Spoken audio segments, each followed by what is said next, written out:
तो बिरयानी एबे खुला चलची एटा होची बोधे चिकन कबाब जोटा कि मैं खोल के आपको देखेबी आ एटा हला दीटा सिंगल चिकन बिरयानी ऑर्डर करची ताकि माने क्वांटिटी भी सफिशिएंट हबो और खाइबा पई भी बहुत भल लागे।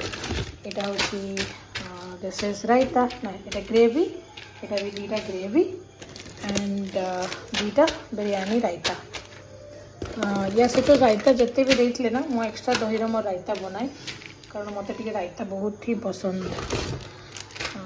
रायता बहुत ग्रेवी 3टा देछि और 2टा रायता देछि एक्चुअली रायता बेसी दवा कथा।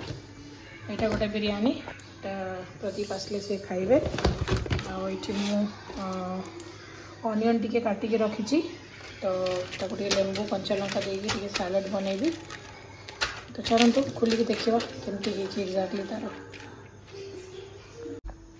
यहाँ बिरयानी मुझे ढाल दी गोटे 1 सर्व माने जड़े लोक ही खाई पार रायता बाहर कर नहीं।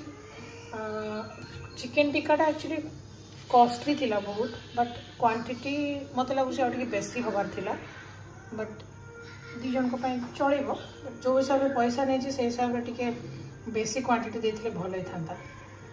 चलो तो खाई देखा केमती टेस्ट तो रेडी हो गला आमर डिनर जोटा कि रंधा है कि खिया हो आज देखा तो बहुत यमी जाऊँ खाई टेस्ट कले जना पड़ो केमती।